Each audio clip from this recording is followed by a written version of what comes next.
the countryside is, throughout the developing world, at a crossroads. In most countries, peasants and rural workers still make up the largest part of the workforce, yet they are largely disempowered both politically and economically. The world that small farmers know is threatened with extinction and being supplanted by a transformed countryside dominated by agro-corporations employing knowledge-intensive and capital-intensive production processes that are increasingly based on genetically engineered seeds and chemically revved up poultry and livestock, where the traditional workforce is converted into a surplus population existing in that netherworld between the countryside and the city. What I would like to do is to speak about the struggle for a different future from that represented by corporate agriculture, drawing on my experience as a legislator in the Philippines. The problems confronting people in the Philippines who are seeking a better deal for small farmers are not unique. They illustrate the problems and solutions faced by progressive forces throughout the South in this phase of the neoliberal era. The Philippines is a microcosm of the global South. There are three fronts in this struggle for a different future that I would like to touch on. The first is agrarian reform. The second is one that has a direct bearing on the theme of this meeting, and that is agricultural trade. And the third front is the fight for a sustainable agricultural technology. First, agrarian reform. The Philippines is said to have the distinction of having the longest running agrarian reform program on record. So long running that some say it is mission impossible. The grand promises of sweeping redistribution promised by successive presidents have foundered against the hard realities of landlord resistance and conservative politics. A major effort to re-energize the faltering program that was put in place during the administration of President Corazon Aquino 25 years ago took place in 2009, when a liberal coalition, including me and my party, was able to push through CARPER, or the Comprehensive Agrarian Reform with Extension Law. This decreed that the redistribution of all land covered by the Aquino Land Reform Program would be completed in 5 years' time by 2014, that is, next year. 1 year before the scheduled end of the program, some 700,000 hectares of private and public land remain undistributed. Now, this may come to only about 10% of the lands covered by the reform, but these are the best lands in the country, and they include 450,000 hectares of prime, privately owned plantation land. So it is not surprising that the Secretary of Agrarian Reform was forced to admit, in response to my question at a recent congressional hearing, that 50 years after it was initiated, the real test of agrarian reform is still to come, and that the outcome of this coming battle could be the Waterloo of this long drawn-out saga. Why has agrarian reform languished? The three key factors are, in my view, a weakened peasant movement, a more confident landed class, and a vacillating political leadership. Assured that there is no revolutionary threat, landlords have mounted a judicial counteroffensive throughout the country, making use of the ambiguities of the land reform law, as well as the loopholes of the legal system generally, resulting sometimes in the recapture of certificates of land transfer that had already gone to land reform beneficiaries. What is the main lesson that some of us have drawn from this impasse? It is that you have to have a credible revolutionary threat to push land reform, or failing that, an active peasant movement determinedly and consistently pushing from below. Agrarian reform advocates, even if they hold key positions in the legislature or in the executive, are simply not enough. And pro-farmer NGOs staffed by middle-class activists, while important, are a poor substitute for angry people's movements. Let me move to the struggle against neoliberalism in agriculture. The Philippines is one of those countries that stands out as Exhibit A of how neoliberalism reverses the development process. Neoliberalism ravaged agriculture first by forcing the comprehensive retreat of the state from its role as a provider of a variety of essential support services. The transition from the Marcos dictatorship to the Corazon Aquino administration in the mid-80s brought with it the halving of the government budget devoted to agriculture under a harsh structural adjustment regime pushed by the International Monetary Fund. The legacy of adjustment is painfully evident in rice yields well below those in Vietnam and China, in a rural road network far behind in quality compared to the Philippines' neighbors in the Association of Southeast Asian Nations. Ask any agricultural expert what is keeping the Philippines far below its potential, and the consensus is a dilapidated irrigation system. The amount of cultivated land under irrigation is at 1.7 million hectares, shockingly the same as it was at the end of the Marcos regime nearly 30 years ago. The second major way that neoliberalism destabilized agriculture was via trade liberalization. The Philippines' entry into the World Trade Organization 20 years ago occasioned a big policy debate in which we were on the negative side. We warned that foreign goods would flood our markets, that the impact on employment would be negative, and that we would be turned into a net agricultural importer. The neoclassical economists ranged in favor of membership in the WTO, painted a picture of agriculture adding 500,000 jobs a year, a countryside producing so-called high-value crops such as broccoli, snow peas, and cut flowers, and the Philippines as a powerhouse agricultural exporter. We won the debate, but they won the day, by ultimately resorting to scare tactics like warning our faint-hearted Senate that the Philippines would become as isolated as North Korea if it did not ratify the WTO treaty. Consequently, what we predicted unfolded, with employment in agriculture dropping instead of rising, our traditional crops and livestock products marginalized by foreign imports, rushing in with the elimination of import quotas, and the country converted from a net importer to a chronic net exporter of agricultural products. The only export powerhouse we have become is as an exporter of workers to the rest of the world, many of whom are former peasant or rural workers who cannot find work in a countryside ravaged by neoliberal policies. Nobody goes around anymore touting the merits of neoliberal policies. Indeed, these are now widely recognized to be mistaken. Yet, just as their proponents, despite the errors of their ways, are ensconced and aging ungracefully in government ministries or tenured academic positions, these destructive policies remain in place owing to, among other things, the force of inertia, the absence of a credible alternative, and neoliberalism's most destructive legacy, that is, a widely shared view of the state among the middle classes and the elites, of the state as a far less effective agent of development than the private sector, and as a hotbed of corruption. This outlook goes hand in hand with an unthinking dismissal of domestic market-centered strategies of growth as quote-unquote protectionism, which translates in their minds as coddling local crony capitalists. But again, as in the case of agrarian reform, the biggest factor is the absence of an organized rural mass movement for an alternative to export-oriented development in agriculture. The Philippines has been able so far to maintain its quantitative restriction on rice. But I doubt if, in the coming months, our rice farmers will retain enough clout to force the government to hang on to it in the face of pressures for abandoning it increasing from both the World Trade Organization and ASEAN, the Association of Southeast Asian Nations.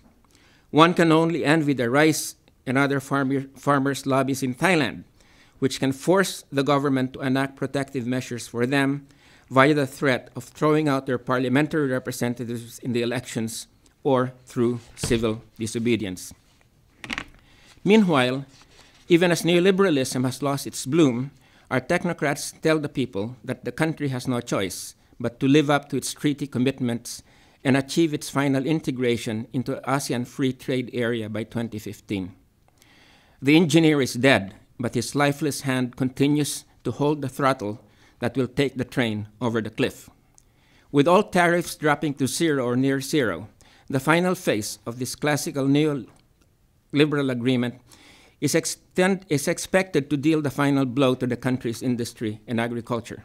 Yet, less than 2 years before D-Day, the country's farmers and rural workers have been provided nothing in the form of subsidies or even the slightest adjustment program to limit the massive blow of this momentous development. In fact, most of the country does not know the economy will be completely opened up, not only to ASEAN's 9 other economies, but to the whole world via Singapore, whose free trade regime will nullify the external tariffs that the other ASEAN countries will maintain against non-ASEAN economies. This is another neoliberal agreement negotiated from the public eye that will be sprung on my poor country. The third front in the struggle for Philippine agriculture is the struggle for a sustainable agricultural technology. The key battleground in the struggle over genetically modified organisms, GMOs, has shifted over the years from the developed to the developing world. The GMO advocates have deployed their big guns to convince African, Asian, and Latin American governments to shift to GMOs. Among them are Bill and Melinda Gates, Columbia University economist Jeffrey Sachs, and Oxford economist Paul Collier, who argues that Africa needs a, quote, new green revolution based on genetically engineered seeds because it missed out on the first one, which was promoted by chemical-intensive agriculture. The Philippines is one of these battlegrounds between GMO proponents and opponents. Even as many other countries have tightened their controls over GMOs, the Philippine government has become more and more liberal in its granting of licenses. According to Greenpeace, the government has allowed the importation of 60 genetically modified plants and plant products for direct use as food and feed or for processing. An additional 8 GM plant varieties for propagation and 21 GM plant varieties for field testing in Philippine soil. Despite little knowledge of its impact on the environment, BT corn now has 750,000 hectares of land devoted to it. According to Greenpeace Southeast Asia, no GMO application has ever been rejected, which is rather shocking given the massive controversy attached to GMOs internationally. A key reason for the liberal treatment of GMOs is the revolving door among government, academia, and corporations. For instance, 3 of the most recent directors of the prestigious Institute of Plant Breeding of the University of the Philippines at Los Baños have either joined biotech multinationals or gone to work on projects funded by them. They also sit as members or serve as advisors on government bodies that oversee biosafety. Anti-GMO activists and farmers have nevertheless made headway. Even as some make direct action forays like uprooting BT eggplant field experimental sites, others have worked on the legal front. This paid off recently when the Philippines Court of Appeals, acting on a petition brought before it by Greenpeace, the NGO Masipag, and several individuals, stopped the field testing of BT eggplant on the following grounds. First, there is no scientific consensus on the safety and impacts of BT eggplant. Second, there is no congressional enactment that governs introduction, release, experimentation of GM crops like BT eggplant. Third, the precautionary principle is applicable in the light of uncertainties and the inadequacy or ineffectiveness of the current regulatory system. And fourth, BT eggplant, with its social, economic, and environmental impacts, should not be entrusted to scientists only, but should also involve all stakeholders. In a sign of desperation, the University of the Philippines at Los Baños, one of the respondents in the case, argued that a ban on field testing on BT eggplant would, quote, violate academic freedom, unquote. In this connection, the court's ruling might be of interest to those of us here who are used to our universities giving scientists total autonomy in their research. The court judgment read, and I quote, "Like any other right, the right to academic freedom ends when the overriding public welfare calls for some restraint. The right to academic freedom does not in any way give the respondent, the University of the Philippines Los Baños, unbridled freedom to conduct experimentation, studies, and research that may put to risk the health of the people and the environment which are equally protected under our fundamental law, unquote. While the court's action is welcome news, it is unlikely that this victory will discourage the GMO lobby from making the Philippines a GMO zone that will serve as a springboard for the introduction of BT crops to Southeast Asia. Aside from BT eggplant, the GMO lobby is pushing genetically altered golden rice, potatoes, soybeans, canola, cotton, sugar beet, and alfalfa. There's big money in these crops, and the only people that stand in the way of the TNCs are those despicable environmentalists that have been poisoning the minds of farmers and consumers. Not surprisingly, Monsanto, Syngenta, and their allies in academia and government have been cultivating not only academics, but also creating their own quote-unquote farmer lobbies to promote GMOs. These people recently descended on us in the House of Representatives during the last week of October, Farmers' Week, to lobby us for legislating even more lax rules governing GMOs. And to show you how determined the TNCs are, they also had their scientists flood the internet site of the Philippines' main daily paper with negative comments after an article of mine criticizing the GMO establishment appeared there a few days ago. In the case of the struggle against GMOs, as well as in the fights for agrarian reform and trade liberalization, the key actor absent and the one that will make the difference is a broad and effective farmers' movement. To repeat, advocates cannot substitute for a mass movement of farmers and their allies, just as the Communist Party could not successfully act as a surrogate for workers. Vladimir Ilyich Ulyanov to the contrary. With the mess that is land reform and the silent bankruptcy to which market forces unleashed by trade liberalization have brought them, it is understandable that so many peasants have given up on farming and either migrated to the city or fled to the Middle East in search of better paying jobs. Indeed, the theme of so many movies these days, like the Oscar-nominated Metro Manila, is the personal dramas that are a reflection of a larger sociological drama, the death of the peasantry. While looming large, this is an outcome, a future that we cannot accept. A dynamic, re-energized farmers' movement, however, is only one prerequisite for building a different future for agriculture. A second challenge is linking farmers to workers, the urban poor, women, the middle class, and consumers in a movement for equity, justice, sovereignty, and development that challenges and displaces the neoliberal agenda, which is discredited but remains both theoretically and psychologically the default paradigm of the powerful forces they confront.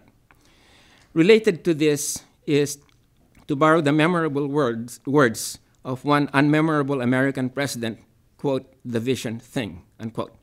That is, the contours of a future that people can empathize with not only intellectually but also psychologically and emotionally. A vision that unites different groups in passionate solidarity as a, quote, imagined community, to borrow a concept from Ben Anderson. Let me put it this way. Food sovereignty as a paradigm is powerful theoretically, but how does one make it resonate emotionally to the various forces that make up a potential progressive coalition? In other words, how does one make the word flesh, to borrow, albeit irreverently, from Catholic theology? Theory and organization is not enough. There must be as well passionate solidarity. In conclusion, we in the Philippines have no easy answers, but we know we have no choice but to create that vision, formulate that program, and forge that coalition, for the alternative is bleak. The foreclosing of the transformation of the agricultural economy in a direction that will truly serve the interests of the people, not corporations and elites. Thank you very much.